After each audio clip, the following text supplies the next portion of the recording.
तो हेलो दोस्तों, subject board में आपका स्वागत है। तो दोस्तों जल्द ही आपका मैथमेटिक्स स्टैंडर्ड का पेपर आने वाला है। तो इसमें जो ये मैं पेपर दिखा रहा हूँ ना आपको, इसमें मैं अभी एमसीक्यू आपको जितने भी पीवाईक्यू के एमसीक्यू आए ना, जितने भी आपके इम्पोर्टेंट एमसीक्यूज़ हैं वो मैं आपको इस वीडियो में कराने वाला हूँ। इससे पहले देखो यहाँ पर एक केस, यहाँ पर है ना, इन सारी केस स्टडी जो इम्पोर्टेंट केस स्टडीज़ है ना, इनको मैंने अपलोड कर दिया है, तो आप चेक कर सकते हो। ये इम्पोर्टेंट केस स्टडी है, ठीक है, तो ये आप चेक कर सकते हो। बाकी के यहाँ पर मैंने ना स्टैंडर्ड मैथ के जितने भी एमसीक्यू आपके आए हुए हैं, इम्पोर्टेंट, बहुत ज़्यादा इंपॉर्टेंट है, उन्हीं से रिलेटेड आएंगे क्वेश्चन जो आएंगे, ठीक है, वो मैं आपको इस वीडियो में बताने वाला हूँ। और कोड वाइज बताने वाला हूँ, इस कोड का, फिर उस कोड का, ये सारे कोड, जितने भी कोड आपके छपते हैं ना, वो सारे कोड को मैं बताने वाला हूँ। तो दोस्तों मैं इस वीडियो को शुरू करूं इससे पहले यदि आपने चैनल को सब्सक्राइब नहीं कराया तो सब्सक्राइब जरूर कर देना, जिससे आपको इसी तरह के इन्फॉर्मेटिव वीडियोस की अप टू डेट जानकारी मिलती रहेगी। तो दोस्तों अब हम शुरू करते हैं। रहेगा 3021 के लिए, 3022 के लिए, और ये 3 है ही, इन सारे कोड के लिए ये हेल्पफुल रहेगा दोस्तों। तो इसी के साथ दोस्तों हम ये वीडियो शुरू करने जा रहे हैं। के लिए इस वीडियो को सॉल्यूशन करते हैं, ठीक है। इस वीडियो में क्या क्या क्वेश्चन है उनके सॉल्यूशन करते हैं, ठीक है। मैथमेटिक्स स्टैंडर्ड, ठीक है, स्टैंडर्ड का पेपर। अब देखो सेक्शन ए का क्वेश्चन सॉल्व करते हैं। The distance between the point A cos theta minus A sine theta, ये ए साइन थीटा और ए कोस थीटा, तो इसको x1 मान लो, इसको ये y1, ये x2, ये y2, तो x2 माइनस x1 का होल स्क्वायर, और ये आता है ना रूट में, ये तो पता ही होगा आपको, ठीक है। तो मैं डायरेक्ट कर देता हूँ, है ना, तो ये रूट लगाऊंगा, ठीक है। यहाँ पे लिखूंगा x2 माइनस x1, ठीक है, तो a साइन थीटा, ठीक है, और माइनस का a कोस थीटा का होल स्क्वायर, ठीक है, और प्लस में क्या आएगा a कोस थीटा, ठीक है, और माइनस आएगा ना, और माइनस इसमें ऑलरेडी है y1 में, तो माइनस माइनस प्लस हो जाएगा, ठीक है। इतना तो आता ही होगा, तो मैं प्लस कर देता हूँ a साइन थीटा का होल स्क्वायर, ठीक है, और ये सब रूट में है, ठीक है। अब इसको आप सोल्व करोगे ना, तो ये a माइनस बी का होल स्क्वायर और ये a प्लस बी का होल स्क्वायर, तो इसमें minus 2a square sine theta cos theta आएगा, और इसमें क्या आएगा प्लस में 2a sine theta cos theta आएगा, वो दोनों एक दूसरे से कट जाएंगे। तो यहाँ पे क्या बचेगा, यहाँ पे बचेगा a square sine square theta plus a square cos square theta, तो उसमें से a स्क्वायर कॉमन ले लूंगा और वो 1 हो जाएगा, ठीक है। चलो मैं कर देता हूँ, a square sine square theta plus का यहाँ पे क्या हो जाएगा a square cos square theta, और यहाँ पे जो माइनस का वो रहेगा ना, वो कट जाएगा इसके उससे, ठीक है। और यहाँ पर प्लस में क्या रहेगा a स्क्वायर, यहीं पे भी साइन स्क्वायर थीटा, और यहाँ पर a square cos square theta, इस तरह से बनेगा।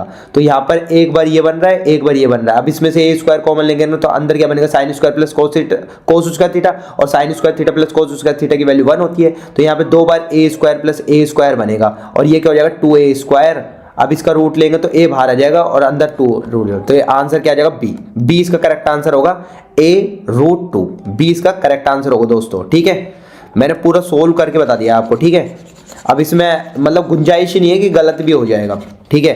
सेकंड वाला क्वेश्चन देखो, in the given figure the tangent P A P B to the circle, ठीक है, from the point perpendicular to each other, P A दे रखा है आपको, देखो ये पी ए दे रखा है 5 सेंटीमीटर दे रखा है। The length of A B is equals to, length of A B निकालना है, तो देखो ये 90 है तो ये भी 90 होगा, सप्लीमेंट्री होते हैं ना एक दूसरे के, ये 90 है तो ये भी 90 होगा।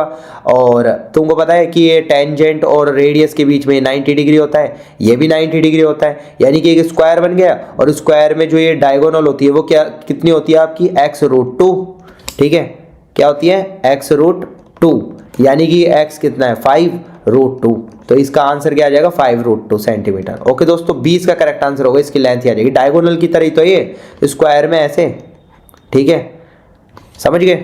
तो 5√2 इसका आंसर होगा दोस्तों, है ना। अब देखते हैं नेक्स्ट।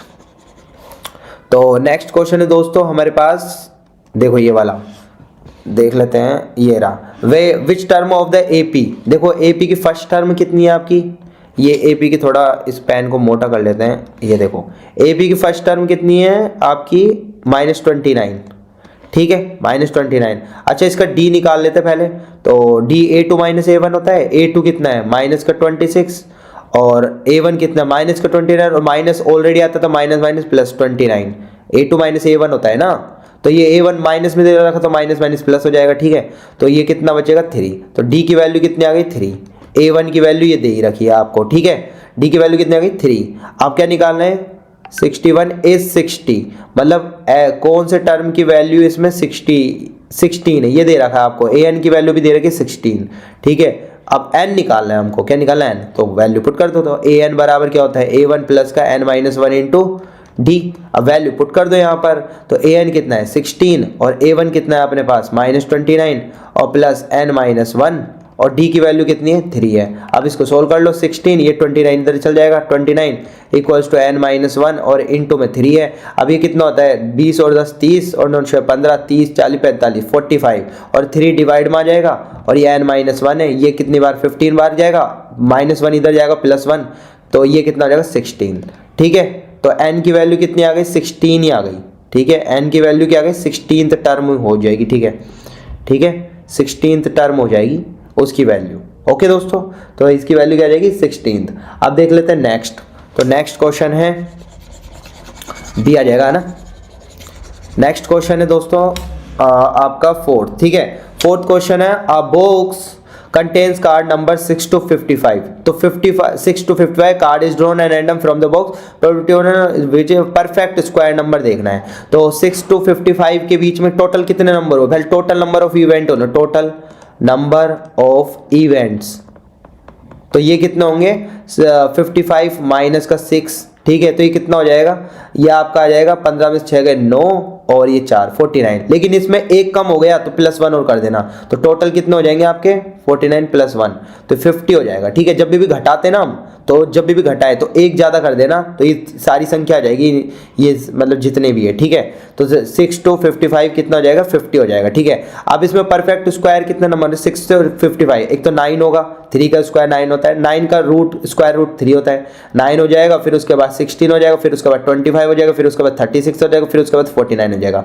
तो 55 से पहले 49 तक है, तो कितना है 1 2 3 4 5, ठीक है। अब यहाँ पे प्रोबेबिलिटी लिखते हैं परफेक्ट स्क्वायर की, ठीक है।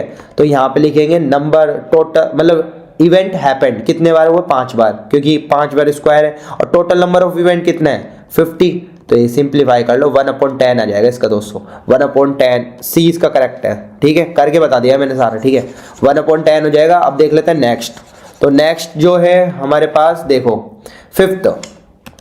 फिफ्थ दे रखा है A B and C D are two chords of a circle intersecting at P, choose a correct statement. तो देखो ये दोनों, ये ना डी पी सी ये कोड है आपकी, अच्छा ए पी बी ये कोड है, तो यहाँ पर एक रिलेशन होता है, मैं आपको बता देता हूँ, D P into P C equals to A P into P B. यह आपके क्वेश्चन भी था बुक में, जिसको हमको ये सोल्व करना, मतलब ये ना यहाँ से आप इसको मिला देंगे और यहाँ से इसको मिला देंगे, यहाँ से इसको मिला देंगे, तो ये ना सेम सेगमेंट में होकर, मतलब एक ट्रायंगल लेकर आप ऐसे प्रूफ कर सकते हो। ये आपको स्टेटमेंट ध्यान रखना है कि इसमें ये होता है, ठीक है। अब यहाँ पर है ना आपको ये दे रखा है, अब आपको देखना है इनमें से कौन सा स्टेटमेंट सही है, ठीक है। ये प्रूफ मतलब उल्टा पूछ लिया, इसको हम प्रूव करते हैं 2 ट्रायंगल मान के, फिर उनमें CPST लगा के और फिर इसको सोल्व करते हैं। अब इसने उल्टा पूछ लिया, तो देखो इसका डी इसका करेक्ट आएगा, मैं आपको बता दूं कैसे। देखो triangle ADP similar to triangle CBP, देखो एक बात तो कॉमन है कि ये वाला एंगल और ये वाला एंगल वर्टिकली अपोजिट होंगे, तो ये बराबर होंगे, तो इसमें एंगल P किस ऑर्डर में आ रहा है 3 नंबर पर, और इस वाले ट्रायंगल में किस ऑर्डर पर आ रहा है इस 3 वाले नंबर पर, तो ये दोनों बराबर होंगे, ठीक है। लेकिन ये वाला भी हो सकता था आंसर, तो ये वाला और ये वाला तो नहीं होगा, क्योंकि देखो P बराबर एंगल A दे रखा है और यहाँ पे P बराबर एंगल C दे रखा है, तो ये दोनों तो मतलब होंगे ही नहीं। अब C और D में से होगा, D क्यों आया वो देख लेते हैं। देखो D इसलिए आया दोस्तों कि देखो यहाँ पर है ना, आप देखोगे AD/BC, यहाँ पे देखोगे ना AD/BC आ रहा है, और यहाँ पर देखो आप देखोगे ना यहाँ पर, तो यहाँ पर आप करोगे, देखो यहाँ से आप कर सकते हो, तो यहाँ पे लिखोगे आप DP, ये AP नीचे चल जाएगा इसके, इक्वल्स टू PB, ठीक है, और नीचे क्या आ जाएगा PC, ऐसा होता है। अब यहाँ देखो आपका आ रहा है AD/BC, ठीक है। और भी देख लेते हैं थोड़ा सा, DP, यहाँ पे DP और CP आ रहा है, DP/CP नहीं होता, AP होता है, क्योंकि ये वाला, ये देखो इसके बिना नहीं हो पाता आपका, ये स्टेटमेंट जरूर ध्यान रखना था आपको, ये वाला स्टेटमेंट, ठीक है, ठीक है। तो यहाँ पर आपका इससे बन रहा है, देखो AD इस ऑर्डर में यहाँ पे CB, ठीक है, ये होता है। फिर DP और यहाँ पे क्या होगा, बीपी, क्या हो रहा है, बीपी, यहाँ पे बीपी हो रहा है, ठीक है, और इक्वल्स टू यहाँ पे एपी और यहाँ पे सीपी, ठीक है। अब यहाँ देखो डीपी अपॉन एपी है, ये पीबी को यहाँ ले जाओ ना, पीबी को यहाँ ले जाओ तो बन रहा है ये पीबी बीपी एक ही है ना, और यहाँ पे एपी आ जाएगा, एपी अपॉन सीपी बन रहा है, ये भी बन रहा है, ठीक है। लेकिन इसमें नहीं बन रहा, देखो इसमें देखोगे डीपी अपॉन, यहाँ पे डीपी अपॉन क्या आ रहा है, सीपी आ रहा है, डीपी अपॉन सीपी होता ही नहीं, डीपी अपॉन सीपी है, इसके नीचे आएगा ही नहीं, ठीक है, समझ गए। तो इसलिए डी वाला करेक्ट आंसर होगा दोस्तों, आई होप, ठीक है। आप देख लेते हैं नेक्स्ट। तो नेक्स्ट क्वेश्चन है आपके पास, the two dice are rolled together, the probability of getting the sum of two numbers to be more than 10। देखो टू डाइस की जो है ना प्रोबेबिलिटी होगी ना, टू डाइस की टोटल नंबर ऑफ इवेंट्स होंगे वो 6 इसमें होते हैं, 6 इसमें होते हैं, तो 36 होगी, नीचे तो 36 आएगा। लेकिन इसमें कितनी प्रोबेबिलिटी, तो 1 1, इसमें 1 1 आ जाए, फिर 1,2 इसमें आ जाए, तो ऐसे बहुत सारी प्रोबेबिलिटी होती हैं। तो मैं आपको डायरेक्ट बता देता हूँ कौन कौन से मोर देन 10 होंगे। तो एक तो आपका होगा दोस्तों 5 और 6, इसमें 5 नंबर आ जाए, इसमें 6 आ जाए, ये दोनों का सम करोगे तो 10 से ज़्यादा जा रहा है। फिर उसके बाद उल्टा आ जाए, इसमें 6 आ जाए, इसमें 5 आ जाए, ये दोनों भी, और एक 6 6, तो ऐसे कितने नंबर, 3 नंबर, तो 3/36, तो 3 1 जा 3 और ये 3 1 जा 3 2 1/12 आ जाएगा दोस्तों इसका, तो 1/12 डी इसका करेक्ट है दोस्तों, है ना। अब देख लेते हैं नेक्स्ट, ये तो हमने कर लिया।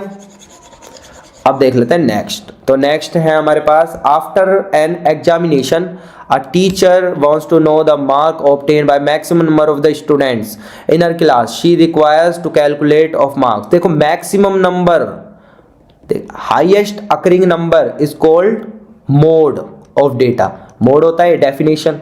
देखो बी आएगा इसका, root of the quadratic equation 4x² - 5, इसका डी चेक करो, डी क्या होता है, b² - का 4ac, ठीक है। b कितना है इसमें, -5 का स्क्वायर, ठीक है, माइनस का 4, a कितना है इसमें 4 है, c कितना है इसमें 4 है, ठीक है। तो ये 25 माइनस 4 4 जा 16, 16 4 जा, मतलब ये ज़्यादा नंबर, 4 4 जा 16, 16 4 जा 64, तो ये नेगेटिव आ रहा है ना, और d की वैल्यू लेस देन 0 आ रही है, इसका मतलब जो रूट्स है वो नॉट रियल है, रूट्स है नॉट रियल, यानी कि ये भी नहीं आएगा, ये भी नहीं आएगा। इरेशनल एक नंबर होता है ना, रियल नंबर ही तो होता है ना। देखो रियल नंबर में 2 कैटेगरी होती है, एक तो रेशनल और एक इरेशनल, डेफिनेशन से रेशनल भी होता है, इरेशनल भी होता है रियल में, लेकिन ये तो नॉट रियल है, तो सी इसका करेक्ट आंसर आ जाएगा दोस्तों, ठीक है। फिर देख लेते हैं नेक्स्ट। तो नेक्स्ट है the common difference of an AP is, आपको दे रखा है, इसको सोल्व करना पड़ेगा, ठीक है। तो सोल्व कर लेते हैं। A20 को मैं क्या लिख सकता हूँ, A1 प्लस का 19D, अब माइनस A15 को क्या लिख सकता हूँ मैं, ब्रैकेट लगा लेना नहीं तो गलती हो जाएगी, A1 प्लस का 14D, ऐसे लिख सकता हूँ इसको, और ये वैल्यू कितने के बराबर दे रखे 20। अब इसको सोल्व कर लेते हैं, A1 प्लस 19D, अभी माइनस को अंदर पहुंचा दो ब्रैकेट के, माइनस का 14D इक्वल्स टू 20। अब देखो A1 से A1 गए, 19D में से 14D गए, तो कितना बचा 5D, ठीक है। और यहाँ पे 20, तो D की वैल्यू कितनी आ जाएगी आपके पास, 20/5, ठीक है, 4 आ जाएगी। तो इसका करेक्ट आंसर दोस्तों ए इसका करेक्ट आंसर, कॉमन डिफरेंस 4 आ जाएगा, ओके। अब देख लेते हैं नेक्स्ट। तो नेक्स्ट क्वेश्चन है दोस्तों हमारे पास, ये आया था, if the value of each observation in a data is increase by 2 then the median of the news. तो कोई भी नंबर सपोज कर लेते हैं, मान लो 3 है, 5 है, 7 है, 1 है, 2 है, और ये हमने कुछ भी मान लो 8 मान लिया, 1 2 3 4 5 6 और एक और मान लेते हैं, आप मान लेते हैं 2, ठीक है। अब इनका मीन निकालना है, जैसे इन सपोज करो इन डेटा का, तो मैं इसको अरेंज करूंगा पहले तो असेंडिंग ऑर्डर में, 1 फिर कॉमा 2 फिर कॉमा 2 फिर उसके बाद 1 2 2, ये जो नंबर हो गए ना उनको काट देता हूं मैं, ठीक है। फिर आ गया 3, फिर हो गया 5 और फिर हो गया 8। कितने नंबर है, 1 2 3 4 5 6 7, 1 2 3 4 5 6, एक नंबर और बच रहा है, ये सॉरी यहाँ 7 आएगा, एक बार ये सही कर देता हूँ मैं, हाँ ठीक है, ये 7 और यहाँ पर 8, ठीक है, हो गए पूरे नंबर। अब देखो यहाँ से 3 नंबर छोड़ के और यहाँ से 3 नंबर छोड़ के, देखो ओड वाले का तो तुरंत निकल जाएगा, मीडियन कितना हुआ इसका 3। अब इन ईच डेटा को अगर इंक्रीज कर दे 2, तो देखो इसको इंक्रीज कर दिया 2, ये 3 हो गया, इसको इंक्रीज कर दिया 2 तो एक होगा 4 हो गया, इसको इंक्रीज कर दिया 2 तो ये भी 4 हो गया। इसको इंक्रीज कर दिया 2, क्या कर दिया, इंक्रीज कर दिया 2, तो ये हो गया 5, इसको 2 इंक्रीज 7, ये 9 और ये 10। तो देखो इसका मीडियन कितना आया, 5 आया, ठीक है। यानी कि देखो मतलब ईच डेटा, इसका मीडियन कितना है आपका, पहले ये देख लो, इसका है 3 ऊपर वाले का, और इसका मीडियन कितना है 5। तो मतलब अगर इंक्रीज करेंगे 2 2, तो जितना भी अब इंक्रीज करेंगे ना, नीचे वाले का भी इंक्रीज करा 2 2, तो मीडियन में 2 प्लस हो गया, तो इंक्रीज बाय 2, ठीक है। जितना इंक्रीज करेंगे मीडियन में भी उतना ही प्लस हो जाएगा 2 का, ठीक है। तो इंक्रीज बाय 2, ए इसका करेक्ट आंसर होगा दोस्तों। अब देख लेते हैं नेक्स्ट। तो नेक्स्ट है the perimeter of 2 similar triangle ABC PQR। देखो ट्रायंगल ABC का पेरीमीटर और ट्रायंगल PQR का आपका ये पेरीमीटर, ठीक है, वो दे रखा है 56 अपॉन ये 48, ठीक है, और PQ अपॉन AB, तो ये ऐसे ही होता है 56 अपॉन 48 इक्वल्स टू, यहाँ पे लिख देंगे PQ। देखो इसका PQ अपॉन AB पूछा है इसमें, ठीक है, PQ अपॉन AB, और यहाँ पर आपको ABC और PQR का वो दे रखा है perimeter of 2 similar triangle ABC and PQR। ABC का तो क्या दे रखा है 56 और PQR का कितना दे रखा है 48, PQR का 48, ठीक है। अब यहाँ पर जो आएगा ना, और ये दोनों क्या है, सिमिलर ट्रायंगल है, और जब भी सिमिलर ट्रायंगल आते हैं तो इनमें रेशियो कैसा आता है, AB अपॉन PQ, ये दे रखा है AB अपॉन PQ, ठीक है। अब इसका उल्टा पूछे, ध्यान रखना, तो इसका उल्टा कर देंगे, इसका भी उल्टा कर देंगे, PQ upon AB equals to 48 upon 56, ठीक है। PQ अपॉन AB उल्टा था, इसको उल्टा कर लिया ना, ठीक है, और ये क्या आ गया 48 अपॉन, ये उल्टा करके 48 और नीचे कितना कर रहे हैं 56, ठीक है। अब इसका निकाल लो, ठीक है, ये किससे कट जाएगा, 8 6 48 और 8 7 56, 6 अपॉन 7 आ रहे दोस्तों, 20 का करेक्ट आंसर होगा दोस्तों, ठीक है, 6 अपॉन 7, ठीक है। अब देख लेते हैं नेक्स्ट दोस्तों। तो नेक्स्ट है हमारे पास, इसको मैं मिटा देता हूँ, ठीक है। नेक्स्ट देख लेते हैं, नेक्स्ट जो क्वेश्चन है वो देख लेते हैं। देखो अल्फा की वैल्यू ये दे रखी है, देखो ये क्वेश्चन ये है -x² प्लस का 8x और प्लस का 9, ठीक है। अब इसको हम सोल्व कर लेते हैं फैक्टराइजेशन से, ठीक है, सोल्व कर लेते हैं इसको, ठीक है। तो इसको सोल्व, देखो यहाँ पर आपका माइनस कॉमन ले लेते हैं, तो x² माइनस का 8x हो जाएगा, और ये क्या हो जाएगा, माइनस का 9 हो जाएगा, ठीक है दोस्तों। अब इसके फैक्टर कर लो 9 और इसके फैक्टर कर लो, ये आपके हो जाएंगे 9 और 1 ही हो जाएगा, 9 में से 1 गए तो ये हो जाएगा, ठीक है। तो x² माइनस का मैंने ले लिया 9x प्लस का क्या ले लिया x, देखो 9 में से x गए तो माइनस का 8 ही बचेगा, ठीक है, और 9 1 जा 9, जो कि ये हो रहे माइनस का 9, ठीक है, इक्वल 0 कर देना अब इसको, ठीक है। इसको मैं हटा देता हूँ, ठीक है। अब इसमें से कॉमन निकाल लो आप, ठीक है, कॉमन निकालोगे x, तो यहाँ पे क्या बचेगा x माइनस का 9, ठीक है, और प्लस 1 कॉमन ले लो यहाँ से, जो चीज़ यहाँ बनाई उस चीज़ को यहाँ बनाना है, तो यहाँ x माइनस 9 इक्वल्स 0, यहाँ से एक बार x प्लस 1 इक्वल्स 0 लिख दो और एक बार x माइनस 9 इक्वल्स 0 लिख दो, तो यहाँ से तुम्हारी x की वैल्यू आएगी -1 और यहाँ से तुम्हारी x की वैल्यू आएगी 9, ठीक है। अब अल्फा बड़े वाले को मानना है, देखो साफ साफ दे रखा है, ठीक है, तो ये अल्फा हो जाएगा, ये आपका बीटा हो जाएगा, तो अल्फा माइनस बीटा की वैल्यू निकालनी है। अल्फा कितना है आपके पास 9, ठीक है, और माइनस ऑलरेडी है ना इसमें, बीटा कितना है -1, बीटा में माइनस है ही पहले से, तो -1, ठीक है। तो ये 9 माइनस माइनस प्लस 1, तो ये कितना आ जाएगा 10, ओके दोस्तों। तो 10 इसका करेक्ट आंसर है बी, ओके।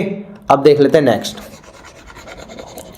तो नेक्स्ट क्वेश्चन करते हैं हम दोस्तों, नेक्स्ट जल्दी, बस ये होने वाला है ना सेक्शन। ये तो देखो 13 question, the value of the K for which the system of equation ये दे रखी है और ये दे रखी है has infinitely many solution. Infinite many solution के लिए क्या होती है condition, A1 upon A2 equals to B1 upon B2 equals to C1 upon C2, ये कंडीशन होती है इनफाइनाइट मैनी सॉल्यूशन के लिए। अब A1 कितना है इसमें, देखो यहाँ पे लिख देता हूँ, A1 3 है, अच्छा B1 कितना है -1 है, C1 कितना है 8 है। इसमें देखो आपका A2 कितना है 6 है, B2 कितना है इसमें -k है, और C2 कितना है आपके पास इसमें 16 है। वैल्यू पुट कर दो बस।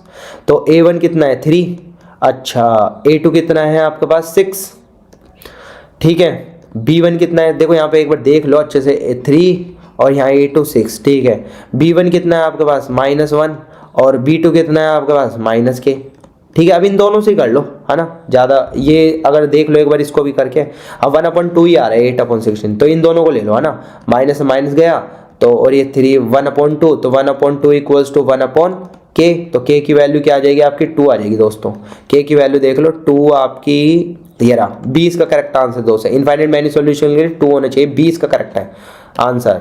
अब देख लेते हैं नेक्स्ट। तो नेक्स्ट क्वेश्चन था इसमें दोस्तों, ये साइन थीटा बराबर आपको दे रहा था कोस थीटा, और साइन थीटा कोस थीटा दोनों बराबर होते हैं 45 डिग्री पे, ठीक है। अब 45, अब ये निकालना है आपको sec theta into sine theta, ठीक है। सेक थीटा को क्या लिख सकता हूँ 1/cos थीटा, और ये साइन थीटा है ही, और sine theta upon cos theta क्या होता है tan थीटा। अब tan 45 डिग्री, थीटा की वैल्यू है ही अपने पास, tan 45 डिग्री की वैल्यू क्या होती है 1 इसका करेक्ट आंसर है दोस्तों, तो 1 C इसका करेक्ट आंसर है। ओके, अब देख लेते हैं नेक्स्ट। तो नेक्स्ट क्वेश्चन है हमारे पास 15th, point P divide the line segment joining the point. देखो यहाँ पर मैं बना देता हूँ ये, ठीक है। A पॉइंट है आपका 4, ठीक है। B पॉइंट है आपका 1, 2।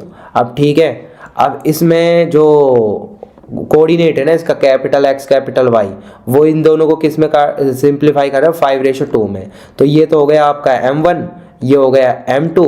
अब हम इसको सोल्व कर लेते हैं। कैपिटल X बराबर होता है, ये इसको भी लिख लेते हैं X1, ये Y1, ये X2, ये Y2, ठीक है। तो हमारे पास फॉर्मूला कहता है M1 X2, तो 5 × 1 मतलब 5 प्लस M2 X1, तो M2 कितना है 2 × 4 8, और M1 प्लस M2 5 और 2 7, तो ये कितना आ गया 8 और 5 13, 13/7। 13/7 फैला कौन सा है, बस ये चेक कर लो, C इसका करेक्ट आंसर होगा, ठीक है। देखो एक ही निकाला बस मैंने, और डायरेक्ट C मैंने आंसर लगा दिया, ठीक है। ऐसे ही करा करो आप भी, ठीक है। अब जैसे मेरे को Y निकालना है, देखो मैं Y भी निकाल देता हूँ, 0 ही आएगा, देख लो। देखो मैं दिखा देता हूँ, M1 Y2, तो 2 × 5 10 होते हैं, ठीक है। M1 Y2 5 × 2 10, ठीक है। फिर लगाऊंगा मैं प्लस, ठीक है, M1 X2 प्लस M2, ये M1, ठीक है। फिर M2 और ये Y1, तो 5 × 2 = 10, लेकिन माइनस का 10 आ रहा है ये, ठीक है। और M1 प्लस M2, तो वो कहता है 7, तो ये 10 प्लस माइनस क्या होता है -10, और अपन 7, 0/7 मतलब कितना आ जाएगा 0, ठीक है। आयरन है 0, देखो समझ गए, तो इसका C हो जाएगा दोस्तों, है ना। अब देख लेते हैं नेक्स्ट। तो नेक्स्ट जो है हमारे पास ये वाला था 16th, तो इसमें आपको ये दे रखा है, ये पैरेलल है, इसके पैरेलल है, और AD ये दे रखा है। तो सबसे पहले दोस्तों देखो इसमें क्या करेंगे, ट्रायंगल, देखो एक मिनट, ये थोड़ा रुको, देखो तो मैं क्या करूँगा, ट्रायंगल ADE को सिमिलर प्रूव कर दूंगा ट्रायंगल ABC के।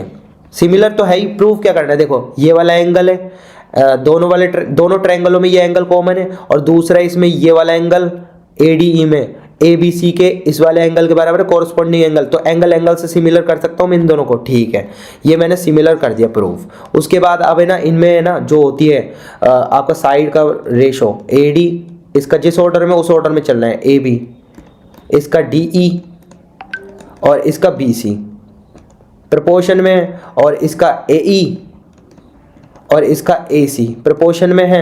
अब देखो जो चीज़ चाहिए वो रख लो, AD चाहिए और ये चाहिए, ये रख लो, DE चाहिए और ये चाहिए, ये रख लो, इसको छोड़ दो। अब इन दोनों से करते हैं, तो AD कितना है हमारे पास 5 है, ठीक है।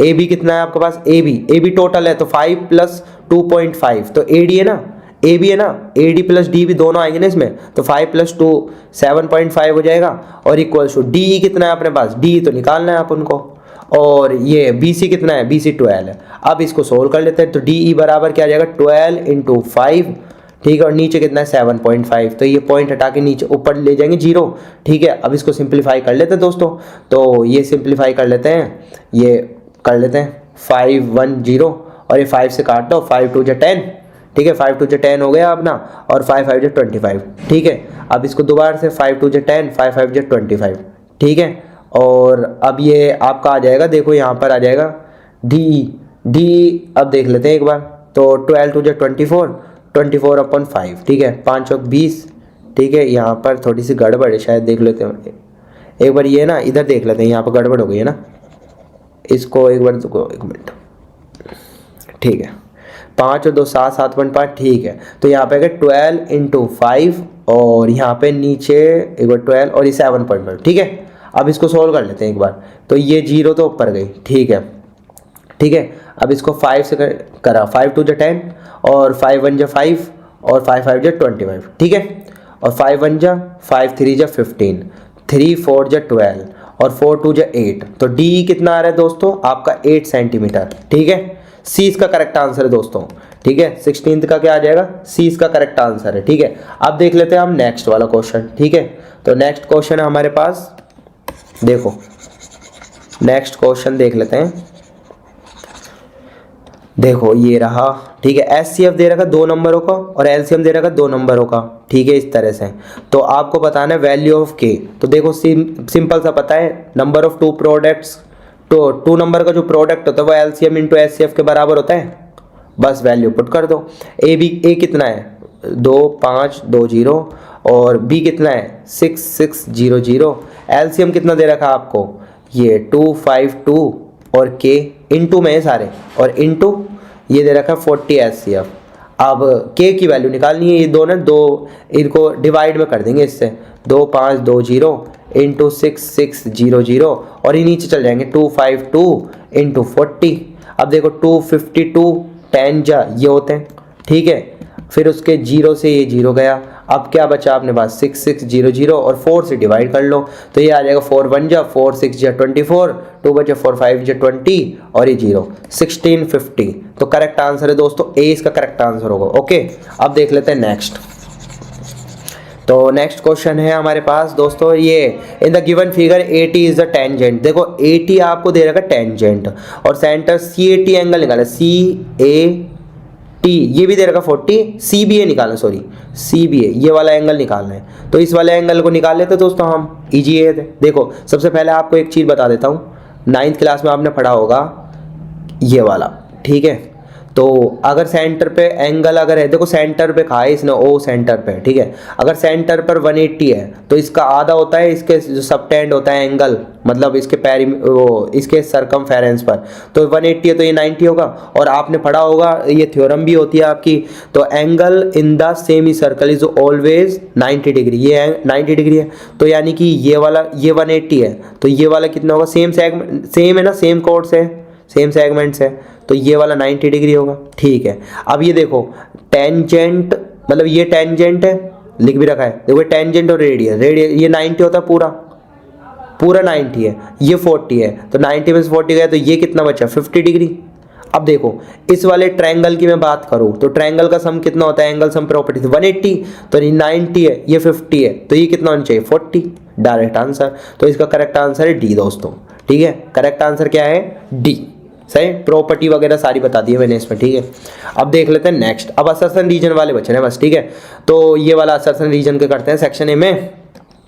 तो देखो असर्शन दे रखा है, इफ द साइन ए बराबर 1/3 then the value of the cos A 2√2/3, ठीक है। और देखो रीजन भी दे रखा है, वो रीजन को देख लो, इसका असर्शन का पता लग जाएगा तरीका। For every angle theta sine square theta plus cos square theta 1, हाँ ये तो होता है, ये बात ट्रू है आपकी, ठीक है। अब इसको चेक कर लेते हैं, ये वाली वैल्यू तो हमको पता है साइन स्क्वायर ए लिख दिया, कोस स्क्वायर ए लिख दिया, इक्वल्स टू 1 होता है। साइन ए की वैल्यू दे रखी 1/3 का होल स्क्वायर लिख दिया, और यहाँ cos square A equals to 1, तो ये 1/9 प्लस का cos square A equals to 1, तो यहाँ से कोस स्क्वायर ए बराबर आ जाएगा 1, ये 1/9 को वहाँ ले जाओ 1/9, ठीक है। तो कोस स्क्वायर ए बराबर आ जाएगा या 9 और या 9 - 1, तो ये कोस स्क्वायर ए की वैल्यू क्या हो जाएगी 8/9। अब कोस ए बराबर क्या होता है, रूट कर देना 8/9, तो 8 का रूट कितना होता है 2√2, ठीक है। 4 × 2 लिख देना, 4 का तो 2 बाहर आ जाएगा और √2 ये बच जाएगा। और 9 का रूट कितना होता है स्क्वायर रूट 3, तो 2√2/3, हाँ ये बात सही है एकदम। और निकाला हमने कैसे, इसकी मदद से। तो ये ट्रू है, ये भी ट्रू है। Assertion and reason both are true and reason is the correct explanation of assertion, तो ये वाला ऑप्शन आ जाएगा। अब इस ये वाला ऑप्शन किस में वो देख लेते हैं। तो ये वाला ऑप्शन है reason is the correct explanation of assertion, A इसका करेक्ट आंसर दोस्तों, ठीक है। ए इसका करेक्ट आंसर है, तो हम लिख देंगे ए, ठीक है। अब देख लेते हैं नेक्स्ट, ठीक है। देखो नेक्स्ट है 20, 2 क्यूब्स ईच ऑफ लेंथ। देखो 2 क्यूब्स है आपके पास और ईच ऑफ लेंथ 10 सेंटीमीटर है, इसकी भी 10 है तो इसकी भी 10 है। अब इन दोनों क्यूबों को हमें ना मतलब टुगेदर करेंगे, एक साथ जोड़ेंगे। तो इसमें सिर्फ है ना, देखो जैसे मैंने ये जोड़ दिया, ठीक है, ऐसे सपोज करो ये मैंने जोड़ दिया, एक और लगा दिया मैंने यहाँ पर इस तरह से, ये थोड़ा देख लेना, ये हाँ इस तरह से मैंने लगा दिया। तो देखो इसका 10 है ईच साइड, इसकी भी 10 है, ये तो 10 10 20 हो जाएगी मिलके, लेंथ 20, ये आपकी 10 ही रहेगी आपकी, और ये भी 10 ही रहेगा, ठीक है। मतलब इसकी L 20 हो जाएगी, B इसकी 10 ही रहेगी और इसकी H 10 रहेगा, क्योंकि क्यूबॉइड बन गया ना अब ये। अब इसका टोटल सरफेस एरिया कैसे निकालते हैं, टोटल सरफेस एरिया ही निकलवा रहे हैं ना TCS से, क्योंकि 1200 दे रखा है। अब देख लेते, चेक कर लेते हैं, है ही नहीं। 2 into LB plus BH plus HL यही होता है। तो 2 इंटू 20 इंटू 10 कितना होगा 200, ठीक है। B इंटू H कितना होगा 100, फिर H इंटू L कितना होगा 200, तो 200 200 और 100 500 इंटू 2 करेंगे 1000 आएगा, जो कि नहीं आ रहा आपका। तो इसमें 1200 दे रखा है, यानी कि असर्शन तो रॉन्ग हो गया। और एक ही ऑप्शन आता है जब असर्शन गलत हो जाता है तो रीजन ट्रू होता है, ठीक है। तो डी इसका करेक्ट आंसर आएगा। आप चेक भी कर लेते हैं। Area of each surface of a cube of side 10 centimetre is 100 centimetre square. तो ये बात सही है, इसका 100 सेंटीमीटर स्क्वायर ही होता है। जैसे ईच क्यूब है ना 10 है, तो इसकी जो नीचे की सरफेस है वो क्या बन गई, स्क्वायर बन गई। ये भी 10 इंटू 10 साइड इंटू साइड होता है ना स्क्वायर का एरिया, तो कितना होगा वो 100 ही होता है। एकदम सही है, ये ट्रू है ये फॉल्स है। तो इसका करेक्ट आंसर आ जाएगा डी, ठीक है। Assertion is not true but reason is true. Okay दोस्तों आई होप ये वीडियो आपके लिए काफी इन्फॉर्मेटिव होगा। ऐसी ही इन्फॉर्मेटिव वीडियोस की अप टू डेट जानकारी पाने के लिए आज ही चैनल को सब्सक्राइब कीजिएगा और बेल आइकन के बटन को दबाना ना भूलिएगा। तो दोस्तों हम फिर से मिलेंगे, बाय बाय।